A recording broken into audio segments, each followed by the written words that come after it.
All right, so let's get started. Hi everyone, my name is Povilas.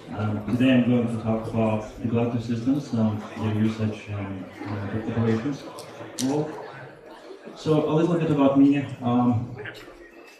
I spent most of my career in operations, so this talk is heavily influenced by that.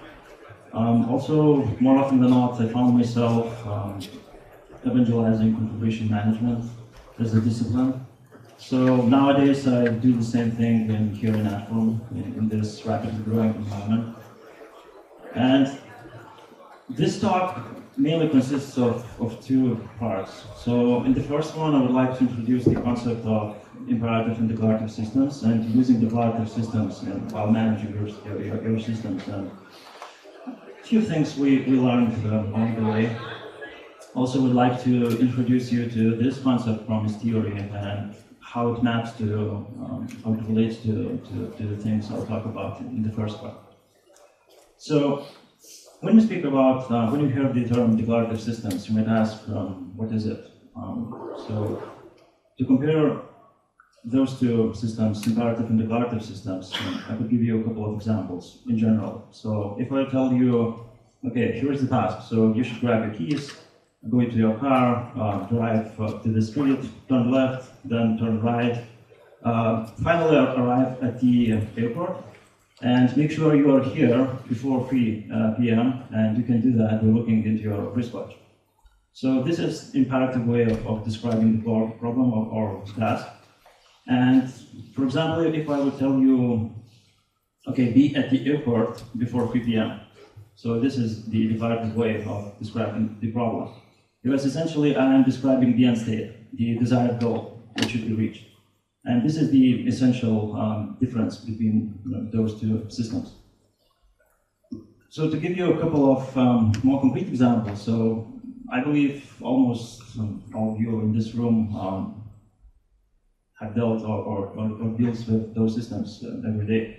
I mean, if you are logging in via SSH, into the system and interacting with the system via interactive shell or using, for example, scripting languages, so you're dealing with the system in an imperative way. You're managing it in an imperative way. So almost all APIs, you're also driving it in an imperative way because you're giving the exact command and checking for the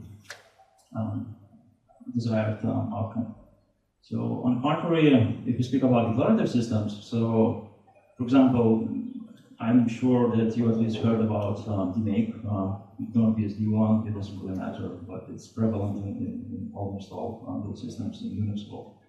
Or for example, ANSI SQL, which is standard for structured query language, and that is a declarative language. So because you can know details about how the data is stored or how processing is done. You just give what you actually want. Or for example, the XML. So that is also declarative language. So to give you a visual cue, when we speak about declarative systems in general, so what happens, we are getting more and more abstract, and we're losing the implementation details in the context. So further on in this talk, mostly I'll speak about configuration management systems in general and declarative ways of dealing with them. So a couple of things before we go into the details. So first of all, I'd like to define what is configuration management, and you might start thinking about a couple of things when you heard this term. So you might start thinking about the tools, some particular ones, AutoChef or whatever. We'd like to invite you to think a little bit broader as a discipline. So in general, configuration management is about managing any inputs into your system in general, and managing those inputs over the time. So that is the essence of configuration management. And also, if you think how it maps really to the computer world. So not everyone thinks about, for example, town planning or or air traffic control as a configuration management activity, but it is, because essentially that's what you're doing. Another thing I would like to define, so probably you already know about that. So a lot of those systems, they have some kind of DSL, which stands for domain-specific language, and they're pretty much everywhere. So almost all configuration management tools have their own, and almost declarative systems, such systems, they do have also. So some systems use some kind of other declarative ways to declare them. And most of these DSLs, they do exist because of a reason. Usually, you want to have very simple language, human readable, human understandable, and there's another point. It is to make certain level of abstraction here. So, and a lot of tools have these DSLs because of this reason. And there is another reason why people usually create these high-level DSLs. So there is a promise that having self-documenting systems can help us, but in practice I could tell that, well, that's maybe not always the case.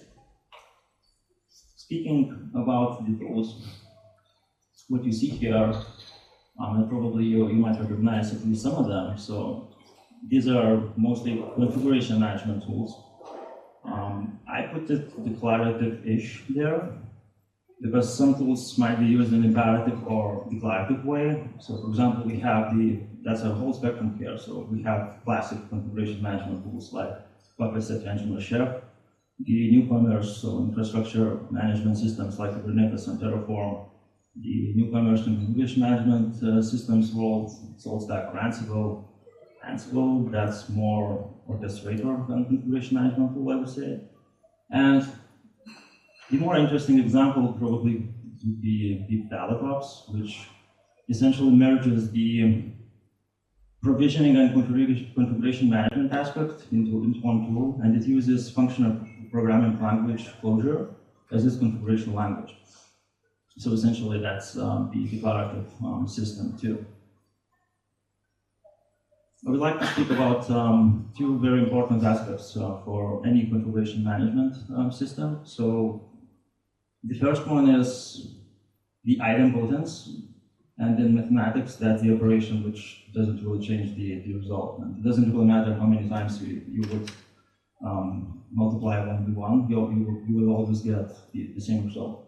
So in configuration management systems, that is the same thing. It is safe to run idempotent operations, and it really doesn't change the result if desired state, for example, is already reached. And it is convenient when you have large infrastructure, for example, and it is quite normal to expect that anytime some changes might fail on some small subset of nodes, for example. So idempotence helps there because you don't really need to think about, okay, so what happens, how do we deal with the failures? Okay, so I have 1,000 of nodes, and on 20 or 100 of them, some kind of configuration change failed. And another term is convergence, which is, I think it's even more important, and it goes far beyond the idempotence. And because doing something only once is not enough. And in general, I think it has, your system has to end in correct state. And we're not talking about the time aspect here, so it should happen eventually. And the idea is that we can and we should maintain the system state while doing the atomic repairs. So sometimes it's quite normal that system which you configured before, it might diverge for whatever reason it is. But you should be possible to actually get to back to that desired state, which you usually define in a declarative way using some kind of tools. So all configuration management tools you saw in these slides before, and all current crop of these second and third generation configuration management tools, they are idempotent and convergent. So all of these systems have these properties. And newer tools like Ster Forum and others, that's the same thing too. I would like to give you a couple of examples about what we talked here. So to illustrate the imperative way of doing things, what you see here is an example of shell script. So it's just a bunch of commands, and what we're adding here is adding a group, user, adding to that user to that group, and dropping the SSH key.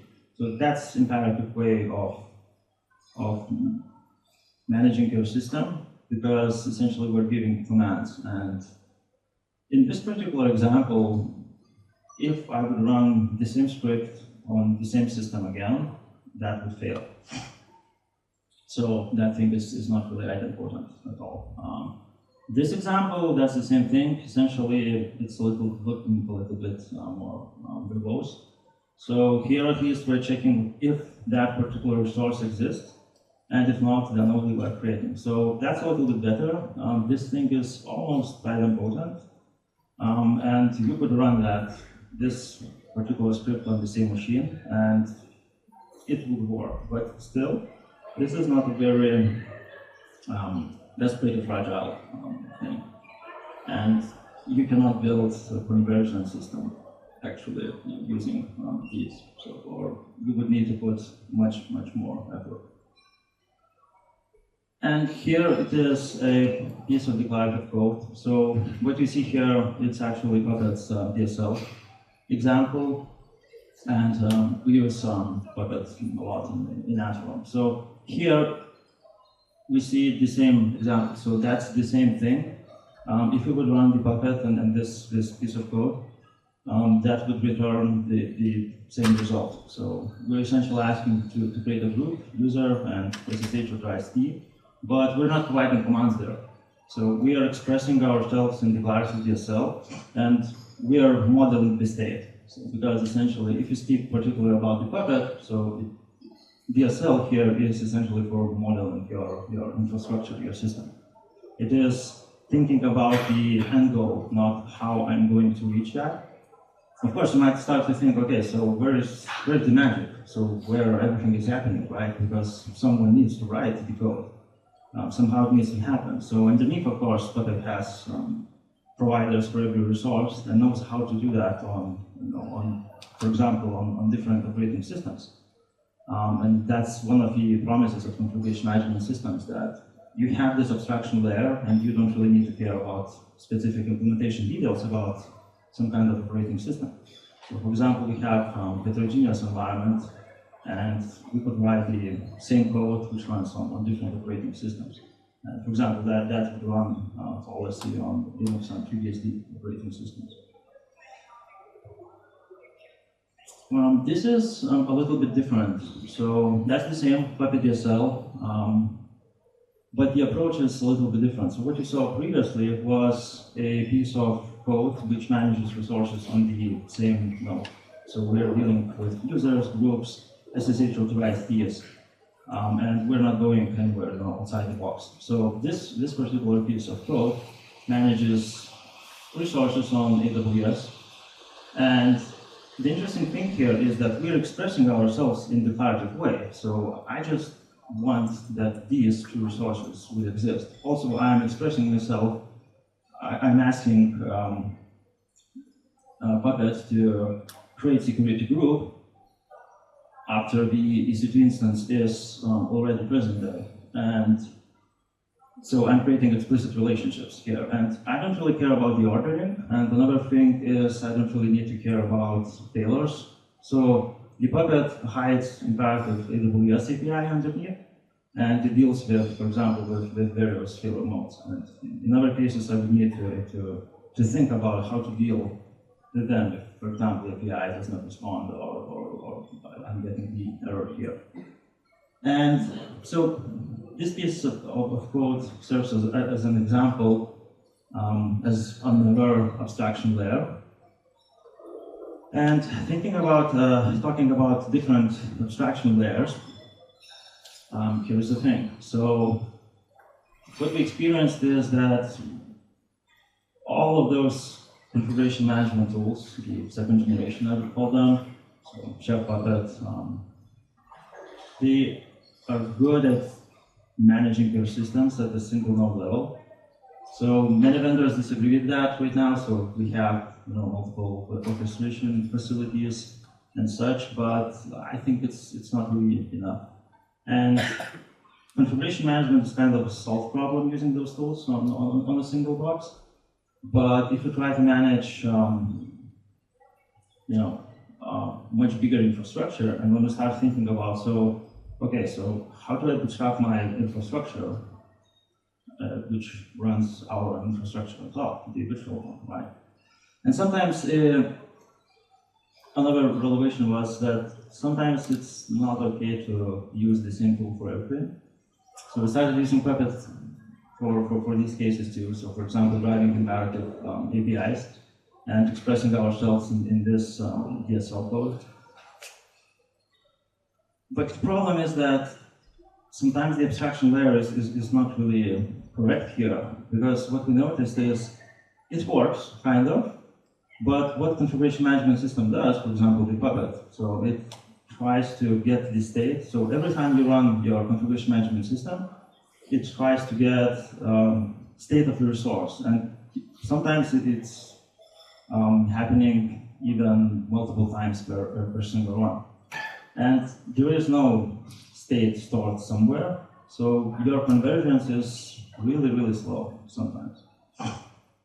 So we looked into other tools, and here's another example. So there is Ster Forum, you might recognize it. Essentially, I would call it, that's a Puppet, but just for your infrastructure.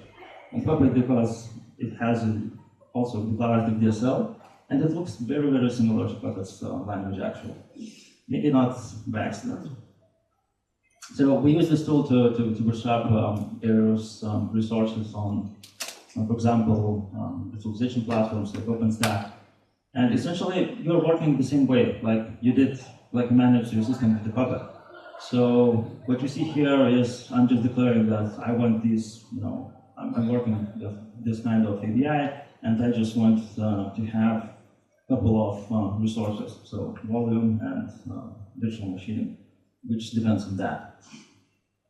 So still you are describing the resources you want to get, but the one difference is that, for example, the Ster Forum, it stores the state locally, so the convergence is much quicker than, for example, using the Puppet. So the same thing. I'm still using the declarative DSL, which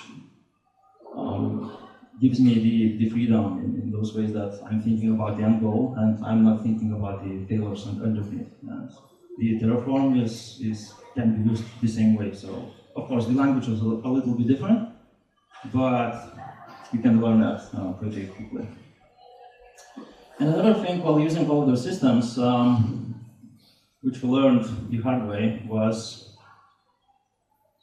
all abstraction layers are kind of leaky. So no matter how good you are and how good you define them and how good your model is, sometimes bad things might happen. So especially if you're creating your model and you are not quick enough, so your users, so it might be you, might start searching for various workarounds. So because if all of those designed use cases, they're not working for you, so people will always find how to find workarounds, or look under the lid and see how everything is working and try to do things by themselves. And sometimes it works out okay. Sometimes the result usually is not so good. Example of this one. So and that's a really big fire. And to give you a more concrete example,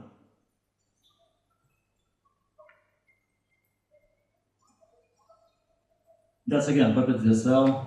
So that's one of the fire tire examples probably. So what you see here is essentially the glorified shell script scenario in Puppet DSL.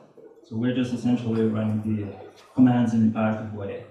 And the problem here is that there is no, model does not match your infrastructure.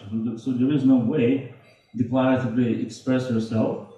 And so people, find other ways how to do that. And so this thing, there are a couple of at least bad scenarios that could happen, but at least we have only it here. So we're pretty safe here. So, and using convergent properties of Puppet configuration management system, we're kind of good here. But this shouldn't happen in these kind of systems. Well, we should strive, to always getting back to modeling our infrastructure, not going back to the imperative ways of dealing with those systems. So, to summarizing this part, I would say that one lesson learned was, if you can try to, roll out your code in small steps, like doing staggered rollouts, especially if you're changing. So, if you previously what you did, manage your systems in imperative way only, and you start switching to other paradigms. So it's especially hard to all of the users to adapt, actually. And so these kind of examples, like shell scripts in the Puppet, happens then. So you need to make sure that you have time and to adapt really quickly, because otherwise you'll get more and more such code in your code base, for example. And it doesn't really matter what kind of Puppet or Terraform or whatever. Also, another thing which we noticed was, so imperative way of dealing with the systems, it's not going anywhere. And sometimes it's the only way to do the changes. But essentially, and especially when you're trying to manage your model, so in these adaptation stages, so you should be aware that this kind of approach is still good. But doing it once, when you're at scale, so when your infrastructure is really quickly growing, so it doesn't really work, because there is this thing. So people without deep knowledge of your infrastructure, for example, so you're giving them tools like Puppet or Ster Forum, they can really quickly scrap the whole infrastructure, right? And infrastructure on top of that. And there is this thinking that, well, you know what, we don't really need to think about such things like maintenance, right? So if something is not working, we can just destroy the nodes and just reconstruct them. But then you have a lot of different problems. For example, repeatable builds and other stuff. And in general, maintenance theorem says that you cannot really control anything over time, so over a pretty long time span. You can keep trying everything, at bay, over the time. So I think the maintenance part is especially important here. And when your infrastructure is really growing, so those kind of tools which deals with your infrastructure in imperative ways, they start to break. And what we saw, that those declarative systems, they kind of work better, at least for us. So, and yeah, choosing appropriate tools. So if you use everything, for everything, for all the aspects, use one tool because it's convenient. It has very nice language to express yourself. Sometimes it's not okay, actually. So, especially when things work. So sometimes you need to look around and see other ways of doing that. So I promised you a little bit of promise theory, right? So here it is. It is, formally it was proposed, the promise theory was proposed by Mark Burgess, who is the author of CF Engine Configuration Management System, probably the oldest one, it's like 20 years plus. And the CF Engine, the third version, is completely rewrite, and it's kind of based on that. So Mark Burgess was, I think, unhappy with all of those obligation-based systems which were prevalent at the time, and still they are. And they couldn't explain all of those ideas Mark had about managing your systems and some things he was doing in Safe Engine at the time. So he created a model, a theory to explain that, and then went to build the tool. So essentially, it is a model of voluntary cooperation between autonomous agents or actors, and all of those actors, they make voluntary promises here. So you might look at this as a graph where each agent is separate node, and each of them expresses the intentions, and promises is then made when there is a promise to use that promise. So there is relationship is then formed. So the idea of this theory, in the nutshell, is to put the goals before the recipes, how to do some things. And to me, it kind of resembles how you're dealing with the declarative systems in general. For example, Puppet DSL or any other declarative DSL. So this is the same thing. You're essentially expressing yourself what you want, actually, in the end. And you don't really care how it will be done.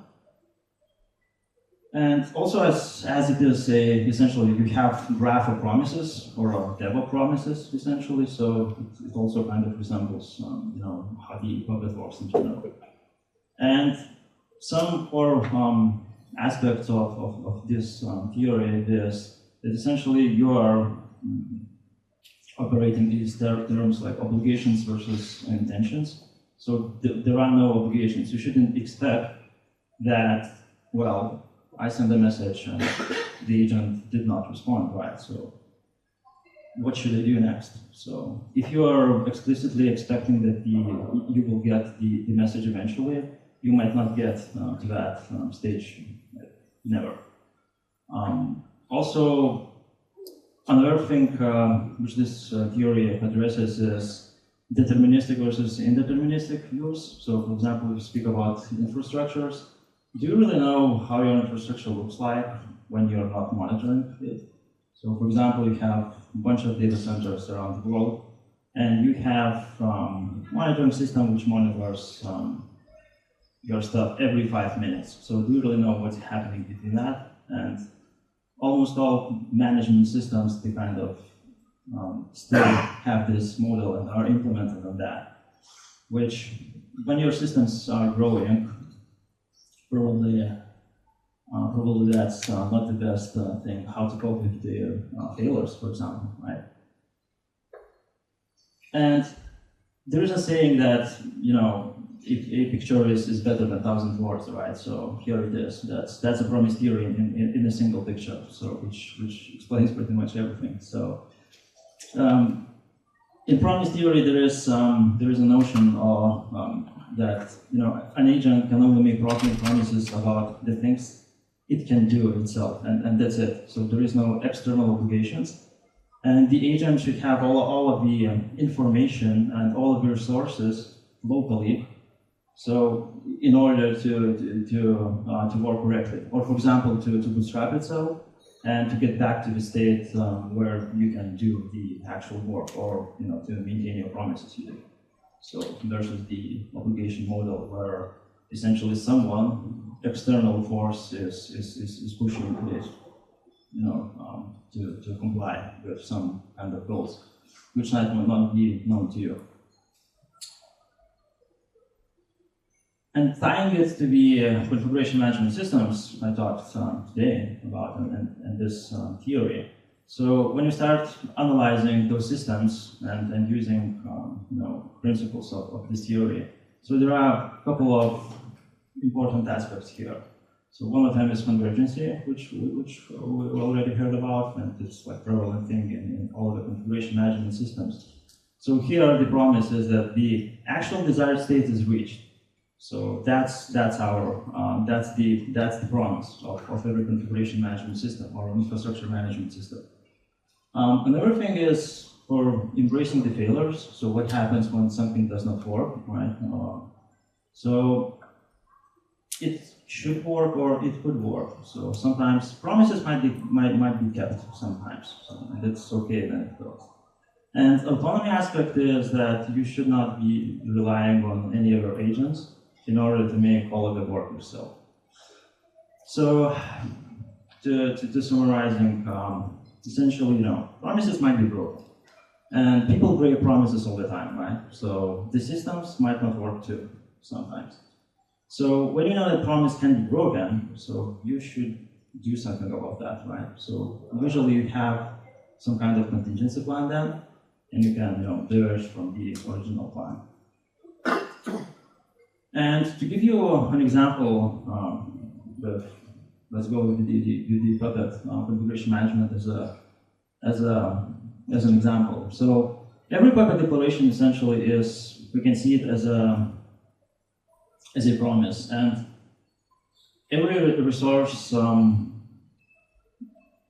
provider, an actor which works underneath, is essentially gives you like these separate kind of promises, and everything tries to work towards the end result, which is the global state where you want it to be. And it doesn't matter how many times, for example, you run Puppet, or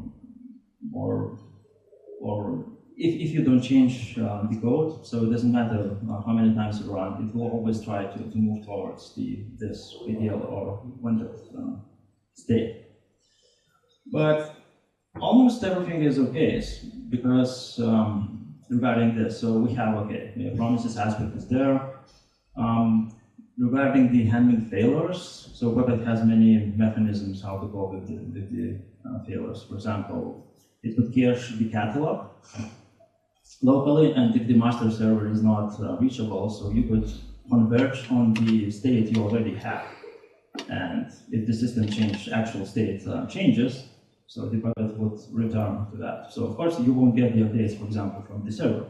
So that's fine, but still you can cope with these kind of problems. Or for example, if the one master is not reachable, one server, so there is a mechanism of looking up other servers via SRP records.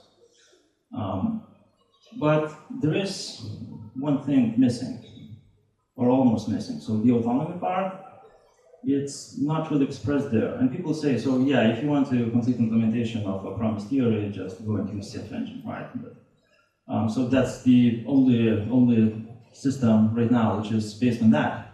And all of the other systems are kind of missing this thing. And you might start seeing that on the bigger infrastructures, you kind of start seeking for these ideas to be implemented in the code. So for me, what I mentioned before, that, for example, Puppet manages the state of the machine quite well, and it's kind of solved problem, but it's not solved problem when you're speaking about the whole network. So the same thing is here. So I kind of lack of this distributed nature. But here's hope. So, for example, there are new tools showing up, in this area. So that's newcomer in the configuration management tools area, and it looks really, really interesting. So it's a prototype actually. So it's not really working system yet, but it's really promising because it feels like a very, very modern approach of solving, these problems in current existing